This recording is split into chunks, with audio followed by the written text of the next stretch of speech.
Hello everyone, welcome back on my YouTube channel. International trade में आज का जो टॉपिक हम डिस्कशन करेंगे वो है factors affecting exchange rate. Factors affecting exchange rate का टॉपिक हमने लास्ट लेक्चर से स्टार्ट किया था। ठीक है, तो आई होप आपने ये लेक्चर अटेंड कर लिया होगा लास्ट लेक्चर और आपको समझ में आ गया होगा एक्सचेंज रेट का क्या मतलब होता है। ठीक है, आज के लेक्चर में हम लोग ये डिस्कशन करेंगे कि भी कौन कौन से ऐसे पॉइंट्स हैं या फैक्टर्स हैं जो एक्सचेंज रेट को अफेक्ट करते हैं। ठीक है, जिससे एक्सचेंज रेट क्या होता है, फ्लक्चुएट होता है। तो ये फैक्टर्स हम डिस्कस करेंगे आज के लेक्चर्स में। तो let's cover. Before starting this topic again I am explaining what is the mean of exchange rate with the help of appropriate example. ठीक है, जैसे कोई भी exchange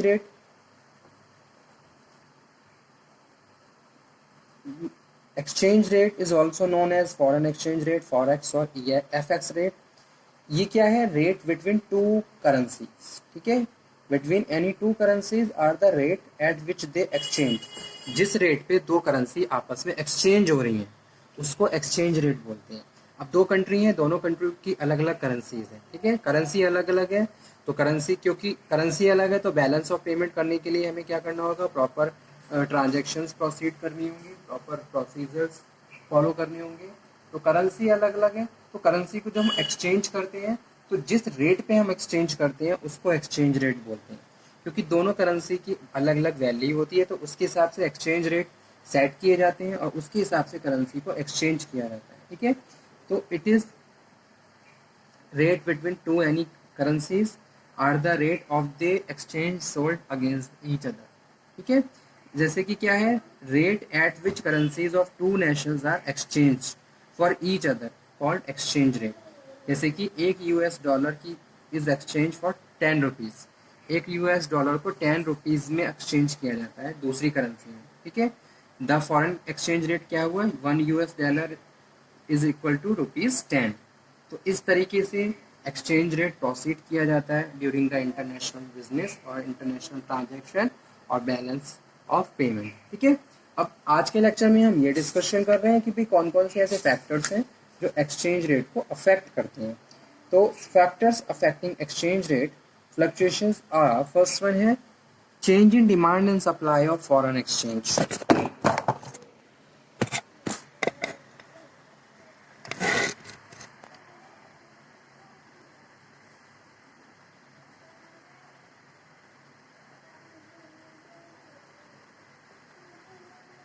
Change in demand and supply of foreign trade, of foreign exchange। तो first factor यही है, the change in demand and supply of foreign influence the balance of payment of country in short terms and also affect the aggregate volume of capital movement. These changes in demand and supply will either increase or decrease the rate of depending upon the changes in supply and demand of foreign exchange. Okay, तो first factor यही है, जब demand और supply में changes आते हैं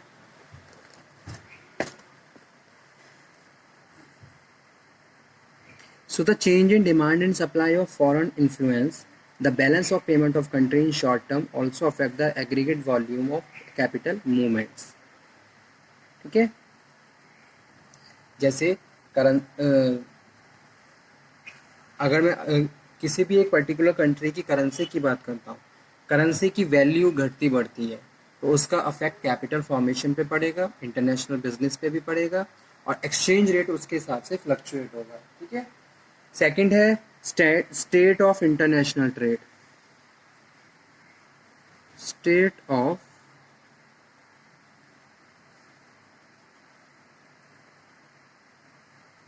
international trade, the state of international trade of a country or changes in the volume of the import and export will also affect the rate।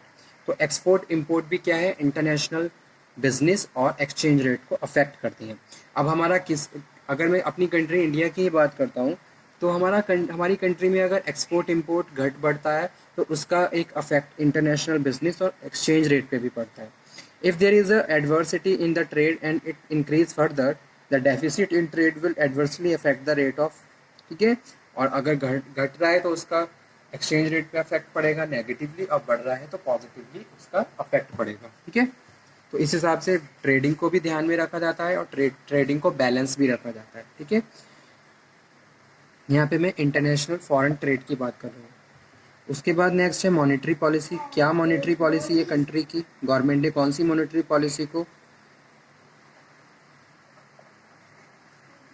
Follow किया हुआ है.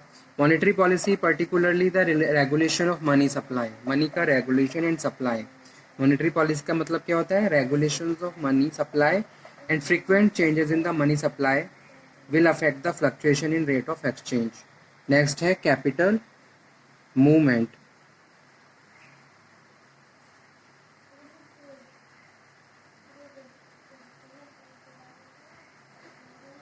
External borrowing assistance and aid and other financial foreign investment will affect the exchange rate. Fifth number पे है industrial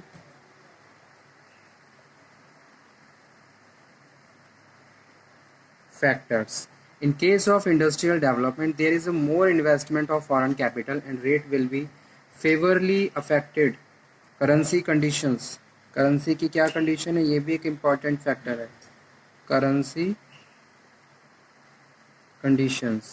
Inflation, deflation, devaluation.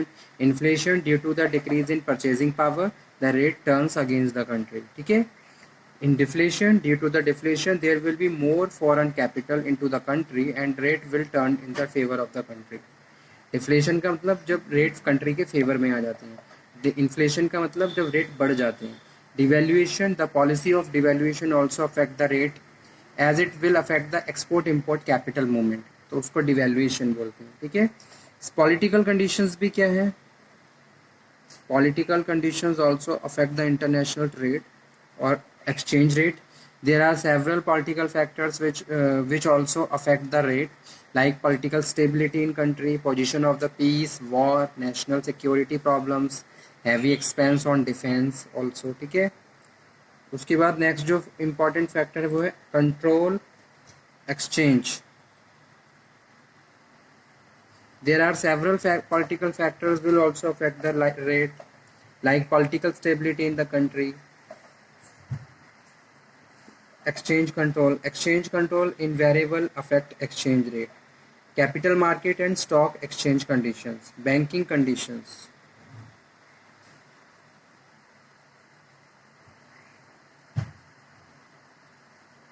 Banking conditions. Many factors related to the banking also influence the rate, like bank rate of the central bank, arbitrage operations, sales and purchase of bills.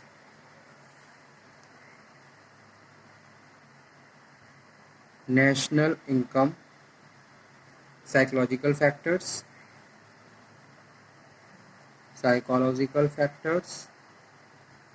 12th number पे है technological and market factors.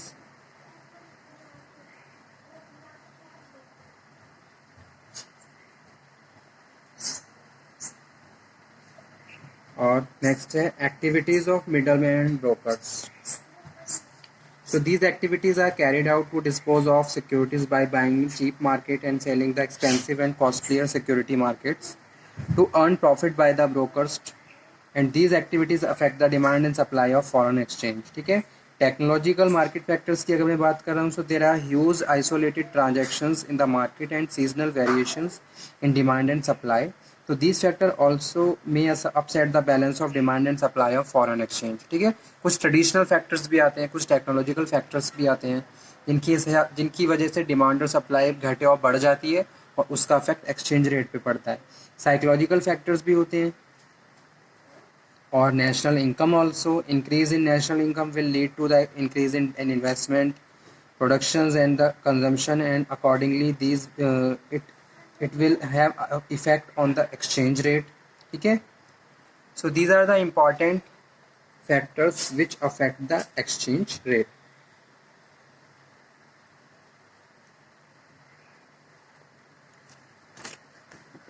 तो ये topic आपके course में इतना मतलब कि detail में नहीं है, फिर भी मैंने आप लोगों को एक बार पढ़ा दिया है, समझा दिया है, और एग्ज़ाम में अगर ये टॉपिक आता है तो आप इसे अच्छे से एक्सप्लेन कर सकते हो, ठीक है। इसमें आप फैक्टर्स अफेक्टिंग एक्सचेंज रेट और एक्सचेंज रेट के बारे में डिटेल में लिख सकते हो। तो ये सारे इंपॉर्टेंट फैक्टर्स हैं जो एक्सचेंज रेट को अफेक्ट करते हैं, चाहे स्टेट ऑफ इंटरनेशनल ट्रेड हो, डिमांड सप्लाई फॉरेन एक्सचेंज की बात कर रहे हो, मॉनेटरी पॉलिसी किसी कंट्री की क्या मॉनेटरी पॉलिसी है, किस तरीके से मनी की सप्लाई हो रही है, ठीक है। इंडस्ट्रियल फैक्टर्स भी अफेक्ट करते हैं, कितना प्रोडक्शन हो रहा है, किस बेसिस पे हो रहा है, मॉडर्नाइजेशंस कर रहे हैं तो उसका भी एक अफेक्ट पड़ रहा है प्रोडक्शन पे, जीडीपी पे। पॉलिटिकल कंडीशंस क्या हैं, पॉलिटिकल रिलेशंस क्या हैं हमारे अदर कंट्रीज़ के साथ, गवर्नमेंट का क्या रोल्स है, ठीक है, गवर्नमेंट ने किस तरीके से अपने रूल्स एंड रेगुलेशंस इम्पोज करे हुए हैं कंट्री पे, गवर्नमेंट एक्सपोर्ट को किस तरीके से फैसिलिटेट कर रहा है। जैसे कि अंडर डेवलपिंग कंट्रीज़ हैं, जस्ट लाइक मैं इंडिया की बात करूं तो गवर्नमेंट ने बहुत सारी सब्सिडीज़ दी हैं एक्सपोर्टर्स को, ताकि वो इंटरनेशनल ट्रेड को बढ़ावा दे और उसका एक पॉजिटिव अफेक्ट हमारी कंट्री की इकोनॉमी में पड़े। तो ऐसे में अगर मैं एक्सचेंज रेट की बात करता हूँ तो गवर्नमेंट उसके लिए भी उसको भी फैसिलिटेट करती है और उससे रिलेटेड प्रॉपर पॉलिसी तैयार की जाती है, ताकि एक्सचेंज रेट का के हिसाब से बिजनेस सफ़र ना करे और प्रॉपर एक्सचेंज रेट मेंटेन रहे, स्टेबल रहे, या कोई भी फैक्टर अगर उसको अफेक्ट करता है तो उसको प्रॉपरली हम मेंटेन कर सकें, ठीक है। So these are the important factors which affect the international trade or exchange rate more and more. So note down and study very carefully. Student, if you have any problem, any doubt, any query, then you can again discuss. Okay student, thank you very much. Next lecture में हम फिर से मिलेंगे और बात करेंगे एक नए टॉपिक पर। तब तक आप ये पढ़िए, समझिए, कोई डाउट हो तो दोबारा से डिस्कशन कर सकते हो। Okay student, thank you.